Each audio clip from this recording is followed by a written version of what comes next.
Hey guys, this is Hokma Finance Canada. In this video, we're going to show you how to view your transaction limits on Scotia Bank app. We will also put links in the description below for similar banks. To start, open the app by tapping on it. Now, sign in with your username and password. Once you're signed in, you will see a section for your accounts. Tap on your banking account.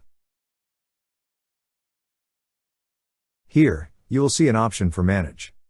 Tap on Manage. On this screen, you will see a section for transaction limits. Beside it is a View option. Tap on View.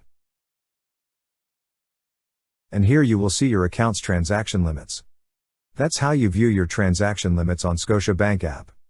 Thank you so much guys for watching, and if you have not yet subscribed to our YouTube channel, please subscribe to our YouTube channel as we create tech videos related to financial apps almost every day.